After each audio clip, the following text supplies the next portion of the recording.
Salut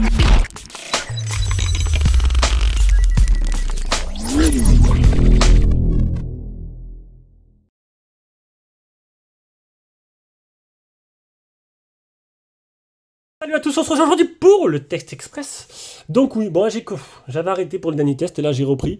Donc le Test Express de ce Realme GT2 Pro, je viens de faire le test complet. Donc vous aurez à 6h du matin le test complet, à 18h le test express. T'as la flemme, t'es feignant, tu veux pas regarder le truc, tu veux un condensé. Bon, je suis sûr que tu vas arriver à regarder les 6 minutes du test express en mais que 2 minutes. Du coup, t'auras pas vu l'attirement. Donc si tu aimes la vidéo, tu veux me soutenir, un petit don sur Tipeee, un abonnement, un petit coup de pouce bleu, un commentaire, ou directement avec le bouton rejoindre sur YouTube, tu auras des avantages comme acheter ce téléphone à tarif préférentiel. Il est déjà rendu, cherche pas. Donc du coup, allez c'est parti. Donc c'est le premier, c'est voilà, le successeur du Realme GT qui est sorti l'année dernière, qui avait le 888, qui était un low cost haut de gamme, qui était un condensé de puissance, mais voilà. Là ils ont sorti un vrai haut de gamme. Alors on commence par le design. Alors design, ben classique. Classique, complet classique. À l'arrière, c'est plutôt joli, il y a 4 couleurs différentes. Bloc photo plutôt sympa. Par contre, à l'avant, bon, ben, là, t'as pas l'impression d'avoir un téléphone nouvelle génération, quoi. T'as le poinçon. Après, il n'y a pas d'évolution. Là, on attend vraiment les capteurs sous écran, mais que ce soit généralisé chez tout le monde. Pour l'instant, c'est vraiment quelques marques qui s'amusent à le faire et un modèle de temps en temps. Là, Motorola va faire le sien, mais pour l'instant, c'est pas la folie. Donc, on a un écran plat. Bon, tu vas aimer ou pas aimer. Donc moi l'écran plat, je suis pas fan. Pour moi, écran incurvé égale haut de gamme, écran plat égale moyenne gamme. Bon, après, c'est mon avis. Peut-être qu'il est pourri, mais bon, après, c'est mon avis. Il y en a qui seront pas contents. Donc, c'est plutôt classique. Pour l'écran, on y retrouve un 6,7 AMOLED. Et là, c'est la révolution. C'est un écran adaptatif, comme le Google Pixel 6. En gros, là, je suis en 1 Hz. Je touche l'écran, je passe à 120. En gros, tu es sur D-Labs. Tu lis. T'as en 1 Hz, tu scrolles, t'as en 120. Du coup, tu économises la batterie. Voilà. Pour l'écran, rien à dire. AMOLED, 6,7 pouces, 2K, Gorilla Glass 7 Victus, 1400 CD de luminosité et écran adaptatif. C'est parfait. On a quelque chose qui est plutôt très bon, très intéressant. De toute façon, l'écran, il n'y a rien à dire. Pour la partie logiciel, logiciel c'est du Snapdragon 8 génération 1, donc le plus puissant c'est à peu près 1 million. Les scores ils sont tous pareils, à 1 million à peu près, même si j'ai eu 966 000 sur lui. 1 million mode GT enclenché pour le Antutu, donc il y en a qui vont dire ah, ils adorent les chiffres. Bon, vous avez compris que les chiffres ça sert à rien, c'est comme les mégapixels après photo. Quand j'ai un commentaire en disant j'ai un 108 mégapixels, je compte prendre un 50 mégapixels, est-ce que c'est moins bien?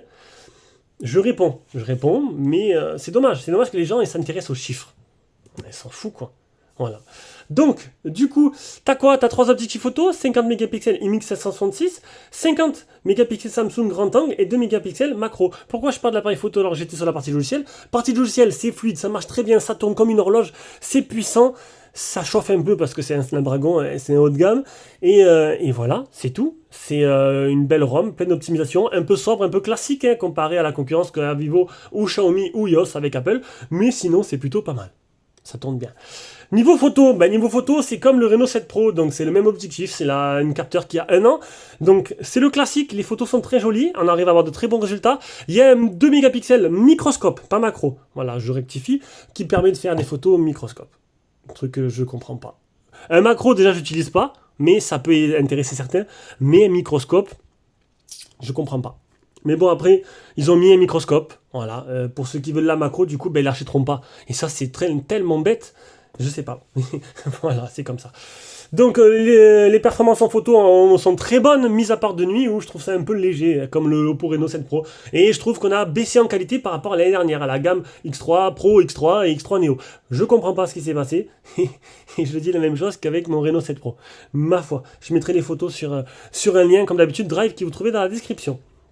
Partie jeu, rien à dire. Il y a tout qui tourne en mode ultra. L'autonomie, 5000 mAh, charge rapide 65 watts, c'est du classique, c'est du Oppo. Bon, rien à dire de plus. De 1 à 100% en 40-45 minutes.